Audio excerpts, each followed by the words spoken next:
para charlar, para dialogar un ratito con nosotros, unos minutos con nosotros, y es Carlos Nicolini, uno de los referentes que tiene el MID aquí en la ciudad de Chivilcoy, para tocar distintos temas, ¿sí? Que hacen obviamente a la actualidad nacional y obviamente con su repercusión a nivel local. ¿Cómo anda, Carlos? Buen día.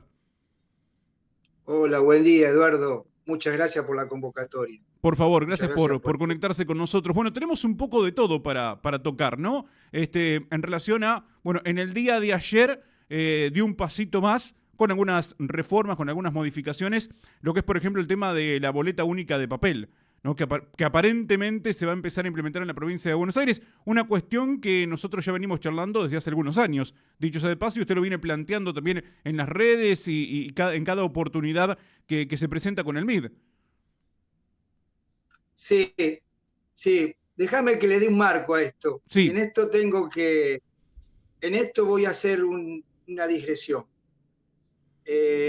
Porque vos sabés que el político, su rol es proponerle a la sociedad aquellas medidas que le son beneficiosas para la misma.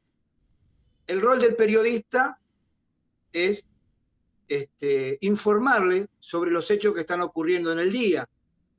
Y el rol del historiador es contar en el futuro lo que pasó en el pasado, ¿verdad?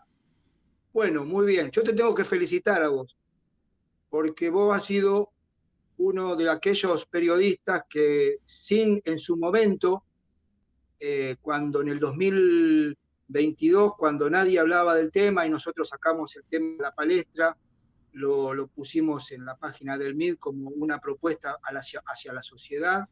Vos recogiste el guante y de alguna manera comenzaste a transitar junto con nosotros esto que hoy parecería que ya se está transformando en una realidad.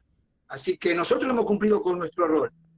Ahora vos duplicaste el rol, o sea, porque informaste, pero también te transformaste en su momento en un político llevando desde tu concepción aquellas ideas que seguramente considerabas que a la sociedad le eran beneficiosas y que lo pusiste cuando nadie de alguna manera se hacía eco de esta situación, vos lo pusiste en tapa y realmente por eso que te tengo que felicitar. En el caso nuestro era nuestra obligación porque consideramos que nosotros estamos para llevarle las soluciones y las propuestas a la sociedad. Entonces, es como que de alguna manera estamos cumpliendo con nuestra obligación. Pero en tu caso no, porque tu caso es informar los hechos del día. Sin embargo, te anticipaste 2 años a lo que hoy parece ser que es ya con alguna modificación, con algún traspié, pero parece que ya estamos en el tren de realidad.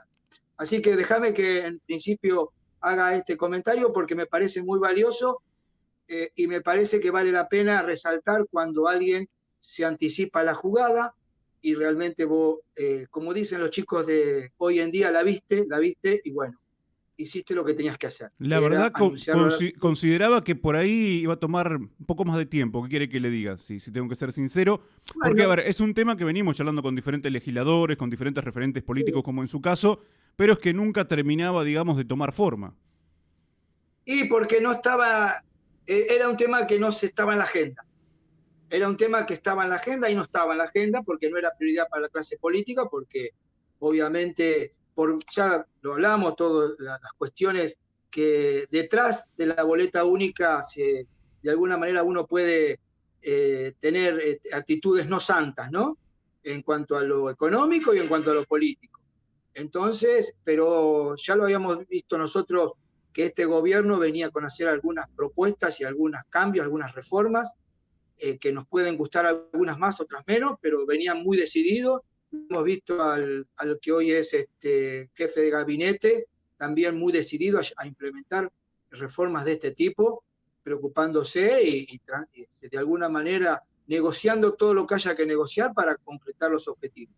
Y me parece que estamos a un pasito ya muy cerca de que se transforme en ley, ¿no? Falta un paso, pero yo calculo que me parece que los votos en diputados están para que salga de una forma o de otra con el voto automático, sin voto automático, que es lo que está en discusión, pero que me parece que ya esto es una realidad.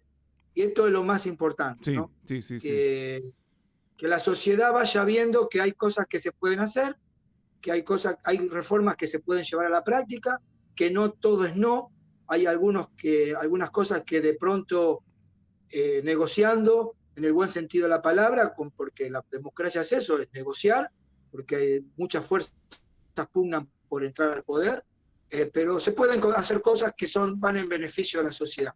Y la boleta única de papel es una de esas, donde ya sabemos que todos los beneficios que traen, de orden institucional, de orden económico, de orden, bueno, a los partidos políticos chicos les facilita la posibilidad de acceder al poder o de por lo menos presentarse a cargos electivos. Y no nos olvidemos que en el tema también esto transparenta la democracia porque las elecciones se hacen mucho más transparentes y digamos el sistema se aceita de tal manera que la cosa va fluyendo sola, pero cuando las trabas están puestas, lógicamente todos tienen resquicios por donde meterse, aquellos que quieren hacer alguna fechoría política, alguna fechoría electoral, acá van a tener menos margen de error, van menos margen, y si lo intentan van a tener mucho para errar, digamos, ¿no? Sí, además Así que teníamos que actualizarnos, ¿no? Nos habíamos quedado en el y tiempo con bueno, la boleta claro, eso sábana. creo que en la primera entrevista que tuvimos, la primera conversación lo habíamos dicho, veíamos que el sistema ya no daba para más, pero la resistencia política Sí, sí. muchas veces es más fuerte, ¿no? Entonces, pero necesitamos la iniciativa y necesitamos el impulso y la decisión política de un gobierno. Y este gobierno, en este tema, lo tiene.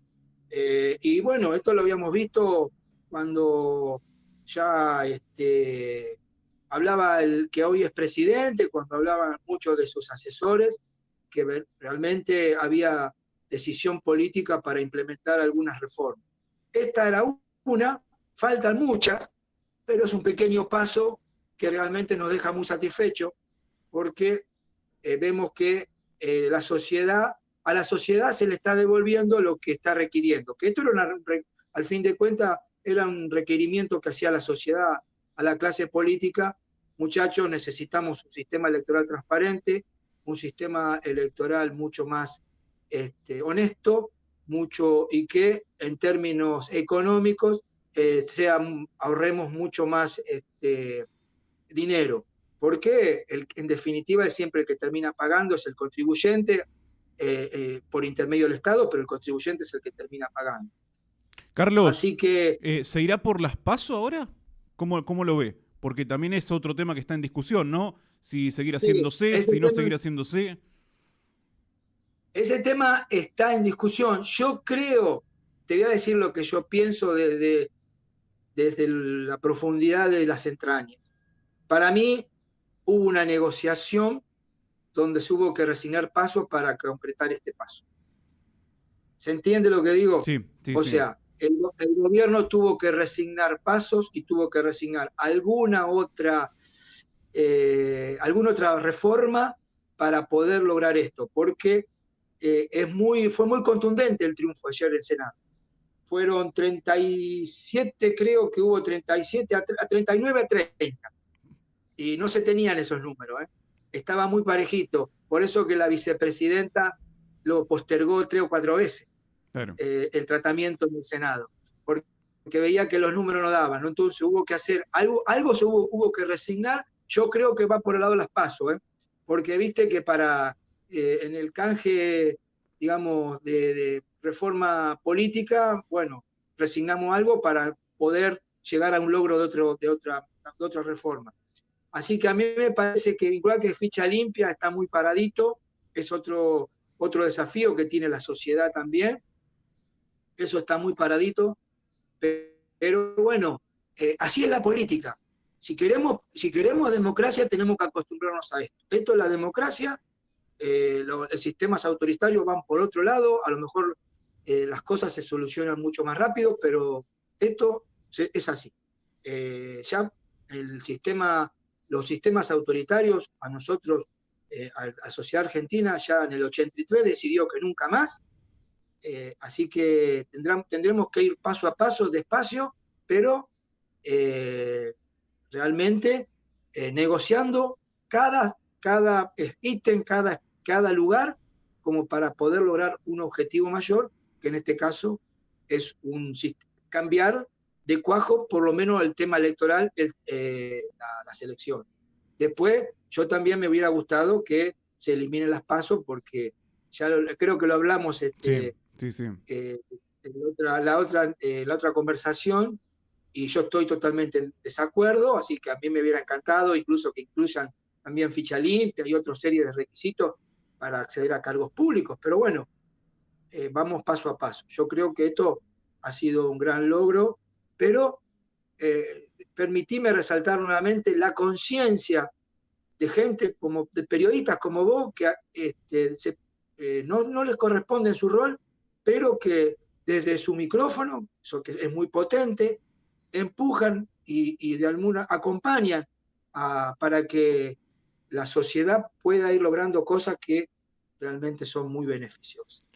Tengo un par de Así que, consultas más para hacerle y lo voy a meter en otro tema, porque bueno, es un tema que también viene tocando y mucho en las redes sociales y aprovechamos justamente para preguntarle, que tiene que ver por la cuestión económica, ¿sí? Que va haciendo ahí un seguimiento, por un lado la cuestión económica, por otro lado, bueno, también diferentes, digamos, situaciones que están ligadas, que están vinculadas. Bueno, ¿cómo ve la situación económica hoy ya a septiembre y después de, bueno, algunos meses ya de trabajo, ¿no? De este nuevo gobierno nacional? bueno, mirá, es un tema delicado ese. De todos modos, lo vamos a meter el bisturí, no va a haber problema. Nosotros somos desarrollistas, yo tengo una concepción este, productivista de la economía, y nuestra concepción parte de esos principios. Ahora bien, el presidente propuso motosierra, le llama motosierra a lo que tenga que ver con reformas estructurales en el Estado. Por ejemplo, eliminar ñoquis de la planta estatal. Del eso estamos totalmente de acuerdo, de ninguna manera vamos a poner objeción. Al contrario, vamos a apoyar, de lo personal hablo, ¿no? Sí, sí, sí. Voy a apoyar siempre y voy a manifestarme en las redes como lo hago habitualmente, con total libertad, pero siempre desde ese lugar, apoyando la motosierra en aquellos sectores del Estado que son obstruccionistas y que no son productivistas, que son improductivos. Incluso le ocasionan gastos al Estado que podrían usarse en otros sectores de la sociedad. Ahora bien, en cuanto a la licuación, que es lo que fue la primera devaluación que hizo el gobierno, casi de un 100% en diciembre o en enero, que llevó el dólar casi al doble, y eso se transformó automáticamente en un cambio, un aumento de precios. Yo ahí no estoy de acuerdo. Yo creo que ellos, obviamente, el Caputo es un economista que, a mi entender, podía haber utilizado otras herramientas, otros instrumentos, que no es precisamente la licuación, porque está bien, ellos la miraron seguramente licuando los intereses de la deuda, los pases y todo este tipo de cosas que tenga que ver con el déficit cuasi fiscal, y ahí lo han logrado aparentemente, en parte lo han logrado un equilibrio fiscal. Ahora bien, eso se tradujo en que en términos de dólar nosotros estamos caros. Argentina quedó cara, esto no permite el ingreso, no es que no permite, sino que está muy achicado el ingreso de turismo internacional que le provee dólares a la Argentina, y la devaluación provocó una licuación de los salarios, las jubilaciones y las pensiones que, a mi entender, no es beneficiosa para la sociedad, porque la gente eso achica la economía, automáticamente achica la economía. Entonces, se hubieran podido usar otros instrumentos, a mi criterio, Sí, sí, sí, sí. Que por ejemplo, hacer un plan Bonex, donde todo el pasivo que tenía el Banco Central y el Estado, en dólares, donde la gente, de alguna manera, aquellos, generalmente los que son mayores tenedores de estas deudas son el mismo Estado, la misma ANSES, y muchos bancos, sobre todo el Banco Nación, Banco Provincia, que son bancos estatales. Así que yo calculo que de ninguna manera hubiera habido mucha oposición a esto. Alguna vez se hizo y no se licuó los salarios y las jubilaciones. Ahí realmente yo no estoy de acuerdo. Nosotros, y permitime que yo, ya que entramos en este terreno, porque es una discusión que planteamos y un debate que planteamos muchas veces en las redes con un amigo que nos sigue, lo voy a nombrar, total, no, es Manolo Peña, con el cual tenemos Sí, sí, sí. muchos debates, y él se presta y con mucha generosidad porque es un conocedor del tema y realmente tiene también ganas de debatir. Y nosotros ahí siempre planteamos que, por ejemplo, no veíamos bien el presidente en su momento habló de dolarización lisa y llana. Yo tampoco en esto no estamos de acuerdo por un sinfín de factores. Nosotros tenemos independencia económica y nuestra moneda es nuestra moneda, no Sí. tenemos por qué depender de una moneda extranjera. Nos pareció que estudiando un poco la convertibilidad de Cavallo, a la Argentina le dio muy buen resultado, pero hubo algunos defectos, que fue que la actividad quedó rezagada y al no haber devaluación, eso evidentemente empezaron a entrar artículos importados y las industrias se cayeron, que cayó el empleo, y eso arrastró todo lo que sabemos que trajo la década del 90, que al principio estuvo bien, pero después trajo algunos coletazos que fueron realmente negativos. Entonces nosotros, viendo esas dos posiciones, planteamos una intermedia. Y lo venimos planteando en las redes con mucho respeto, con mucha humildad, pero con mucha firmeza, porque creemos realmente que puede ser una salida argentina dada la idiosincrasia argentina, que es una dolarización artificial. ¿Qué es la dolarización artificial? El Estado está obligado a dolarizar jubilaciones, pensiones, sueldos y salarios, sobre todo el Estado, no puede obligar a los privados, pero sí, ahí se sumarían los privados automáticamente porque todo el mundo va a reclamar la misma, digamos, que quiero tener las mismas condiciones que lo del Estado, y automáticamente los precios de bienes y servicios se dolarizarían, siempre hablando artificialmente. Esto ¿por qué decimos artificial? Porque nosotros conservamos nuestra moneda, conservamos el precio, liquidamos en dólares, liquidamos en pesos los montos en dólares. ¿Pero por qué decimos esto? Porque el argentino piensa en dólares. Yo tengo comercio, trabajo mucho con importadores, estoy en el medio, y yo sé que cuando ellos suben el dólar, me suben la mercadería. Cuando baja el dólar, no me la bajan. Claro. Entonces yo sé de lo que hablo, no estoy hablando por boca de ganso, estoy hablando porque manejo la situación, sé cómo funciona el sistema. Entonces, supongamos, la Prestobar o la pila que que te llega a vos, a mí cuando subió el dólar me la subieron, ahora el dólar está bajando, Pero no ¿no es baja. cierto? El dólar blue está bajando. No, la mercadería No no la baja. baja. Entonces, si vos tenés automáticamente el precio dolarizado, ya está, el precio es ese. Claro. Entonces, la competencia que va a bajar el precio en dólares, y vos después liquidás en pesos. Y esto tiene que ir acompañado con reformas estructurales como las que propuso Milei, como las que propuso el gobierno, como las que venimos proponiendo nosotros, porque si no, lo que vas a tener es una inflación en dólares. Porque si no generás estabilidad fiscal, igual que la que progona el gobierno hoy, vas a tener inflación en dólares y va a ser mucho peor. Pero ya el tema de la gente va a dejar de pensar en el dólar. El dólar va a desaparecer en la tapa de los diarios, por lo menos el dólar blue. y todos un sinfín de dólares que hay ahí, porque van a desaparecer la tapa de los diarios y de la tapa de los programas de televisión, porque eso no se va a dejar de hablar. El único que va, yo diría que tenemos que liberar el mercado para ver cuál es el precio de referencia, Bien. el precio de equilibrio. Una vez que se establece el precio, el mercado establece el precio de equilibrio, bueno, muy bien. El Estado toma ahí y comienza una devaluación muy progresiva, muy paulatina. ¿Por qué hablo de una devaluación, micro devaluaciones diarias?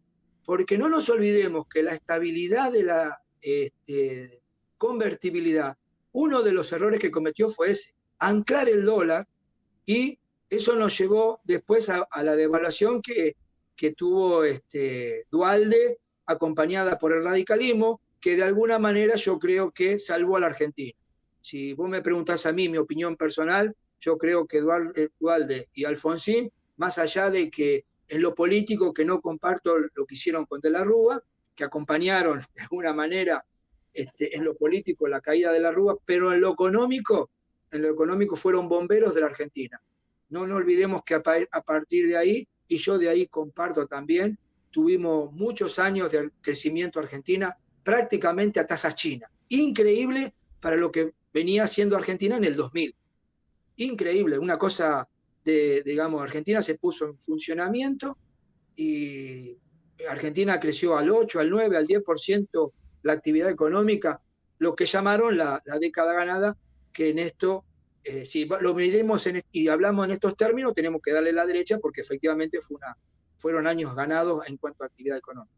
Así que yo creo que en términos, digamos, los pilares, ya te los he dicho, si era a eso a lo que te referís, Sí. si era, no sé si era a eso a lo que te estaba refiriendo, nosotros proponemos con mucha humildad, con mucho respeto, una dolarización artificial, que el Estado de alguna manera dolarice salarios, sueldos, jubilaciones y pensiones, y automáticamente la economía se va a encolumnar detrás porque no le va a quedar otra alternativa. Así que con humildad, parece una cosa de loco, pero no vaya a ser que dentro de 2 o 3 años nos encontramos que estas medidas se apliquen y te digo, Eduardo, ¿te acordás nos cuando anticipamos, nos adelantamos otra vez? Tuviste, Claro. Carlos, con la boleta única de papel, claro. fuiste un adelantado y nos hiciste aquel reportaje y hoy podemos estar hablando en estos términos, ¿no? De la misma manera que a lo mejor, porque yo creo que la idiosincrasia argentina lo permite. Si no,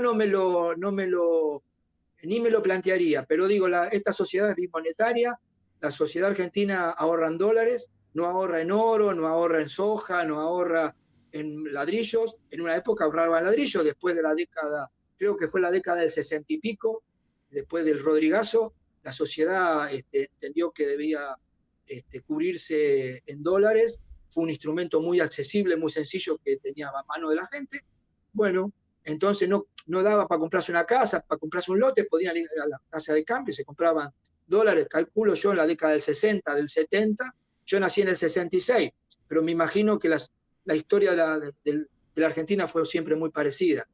Así que a partir de ahí esto fue increyendo y hoy ya directamente, fíjate que estamos hablando que el dólar blue está bajando, que tenés acceso a otros mercados, que el dólar paralelo, el dólar oficial va subiendo, pero el dólar blue sigue estando a la tapa de los diarios. Sí. Por algo está. Ustedes la tienen clara que a la gente le interesa, si no, no lo pondría. Por supuesto. Más a nivel nacional, entonces, ¿no? Obviamente. Entonces eso hace a la idiosincrasia argentina. Y no podemos renegar de eso. Esto tenemos que tomar ese dato para incorporarlo a la economía y darle una fortaleza y darle de alguna manera un envión, que nosotros lo único que tenemos que generar son las condiciones para que la gente haga su propio trabajo. Nosotros como desarrollistas nos cabe, digamos, la infraestructura, la educación, son nuestros pilares, son nuestras metas, nuestras banderas, pero después cada negocio tiene que manejarlo cada uno, cada quien tiene que conseguirse su propio sustento, y nosotros ahí ya no, es nuestra obligación generar las condiciones, y nada más que eso. Lo demás, cada uno tiene que ver por dónde va su lo que gusta y lo que puede. Me deja hacerle una última consulta, no sé si tiene una opinión personal al respecto, pero bueno, fue un tema que surgió esta semana, en las redes sociales observamos que el MID acompañó la medida y que tiene que ver con la creación o el cobro de tasas a través de los servicios, ¿no? En este caso facturas de energía eléctrica, de gas, de agua. ¿Tiene alguna opinión al respecto? Porque fue un poco el tema de la semana, ¿no?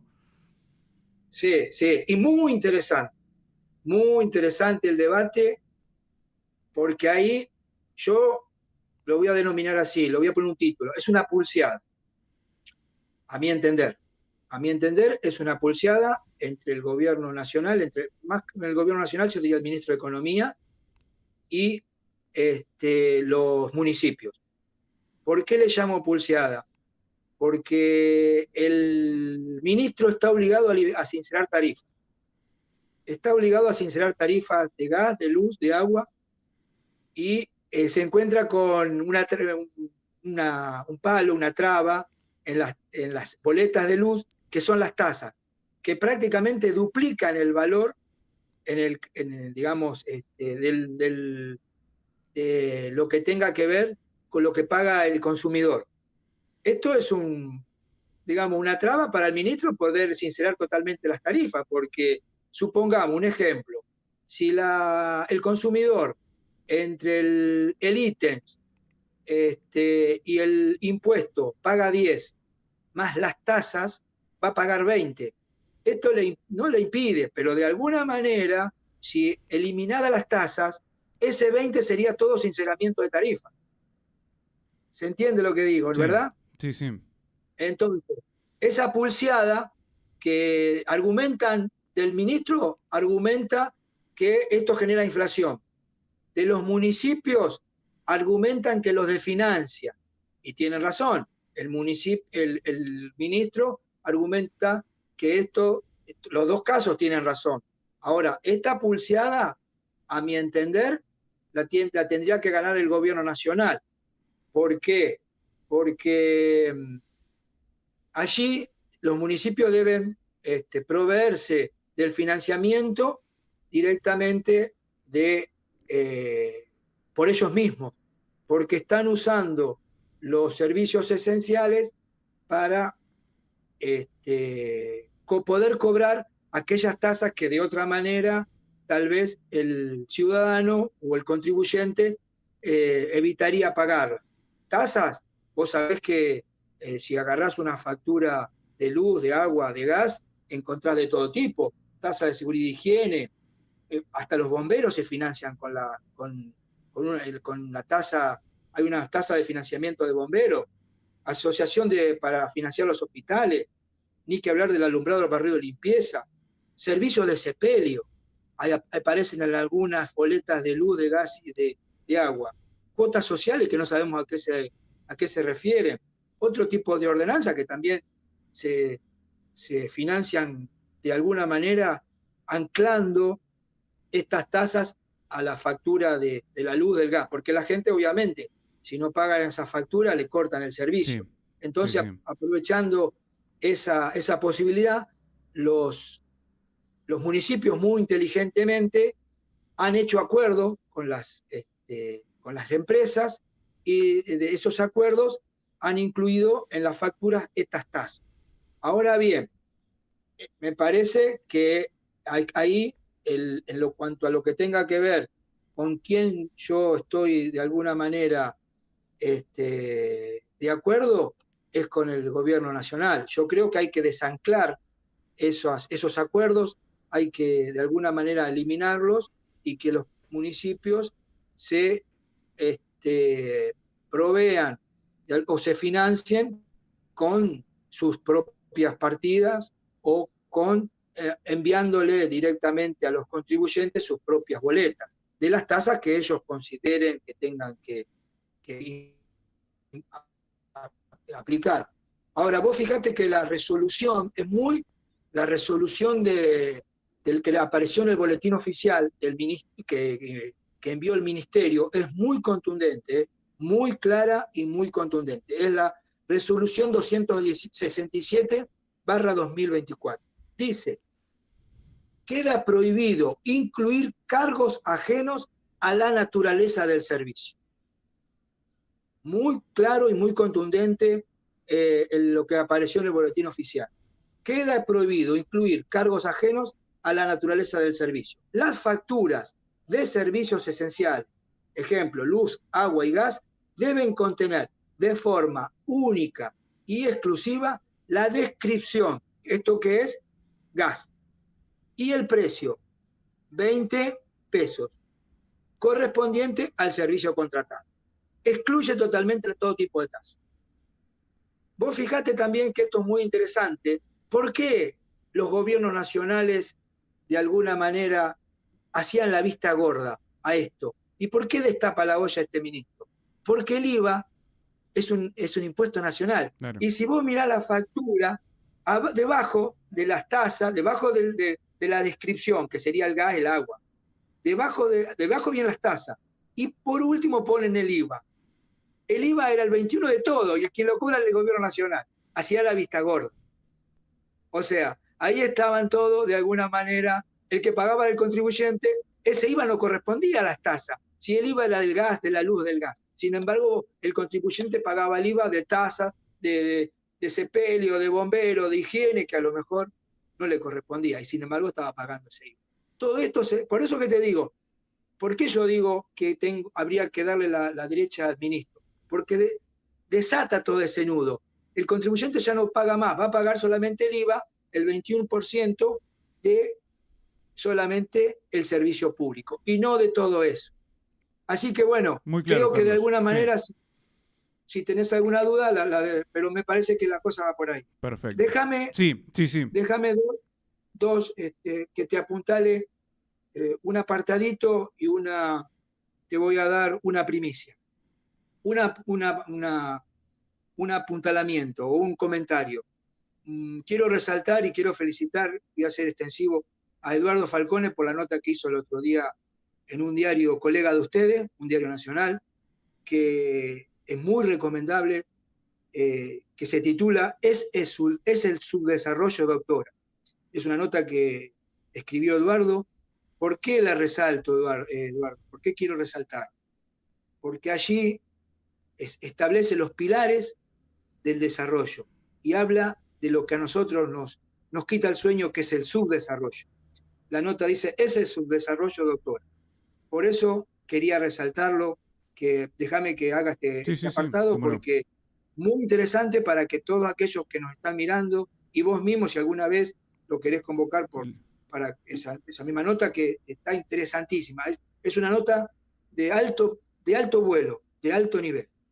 Y después quería darte una primicia, quería hacerte un comentario que también esto corresponde al PIB Chivilcoy, al orden local. Estamos analizando volver a la ruta, hacer una movilización nuevamente por el tema de la autovía 5. Viste que se están sucediendo muchos hechos de muchos choques, muchos accidentes.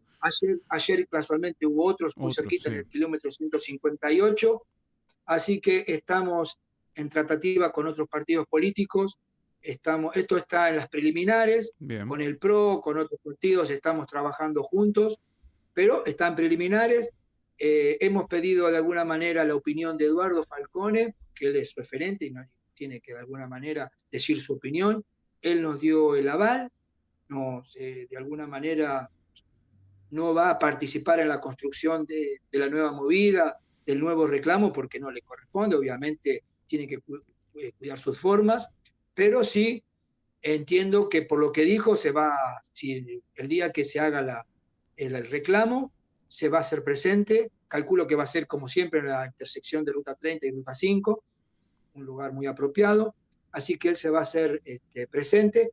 Y bueno, y también esperamos, porque esto hay que decirlo, de acuerdo al último discurso que dio el intendente en la rural de Chivilcoy, que allí él se puso un poco también, se sumó a la iniciativa y al reclamo de la Ruta 5. Esperamos contar en esta vez que él dijo que no, de alguna manera se iba a sumar, que contaran con él. Esperamos contar con él también, con el intendente, que se sume a este reclamo. Y los otros diputados que nunca han ido, por ejemplo, Constanza Alonso y también Randazzo, otros diputados nacionales de Chivilcoy, que entre todos por ahí, incluso el periodismo que mucho empuja, sabemos, somos conscientes de que el gobierno cerró la puerta de las obras públicas. Esto lo tenemos muy claro, pero por ahí empujando, haciéndole tomar conciencia al gobierno de que es una necesidad, saca partidas de otro lado y la aplica aquí a la construcción de la autovía 5, o bien junto con un sistema de participación pública-privada, podemos ver la posibilidad. Así que, Bueno, pero esperamos novedades estamos entonces. nuevamente. Esperamos novedades entonces al respecto. En agradecimiento a que alguna vez me diste la oportunidad de hablar con aquella posibilidad, la primera posibilidad, yo te tiro esta primicia como Muchas para gracias, que Carlos. puedas Muy amable. también tener tu comentario y tu gente que te sigue tengas la primicia. Carlos, como siempre, muchísimas gracias por la conexión, que siga muy bien y bueno, la seguimos en cualquier momento. Gracias, Eduardo, gracias como siempre por permitirnos difundir nuestras ideas. Que tenga una buena jornada, muchas gracias. Carlos Nicolini con nosotros aquí en la mañana del centro, referente del MIT Chivilcoy. Bueno, hemos tocado unos cuantos temas, sí, en este rato que hemos charlado con Carlos.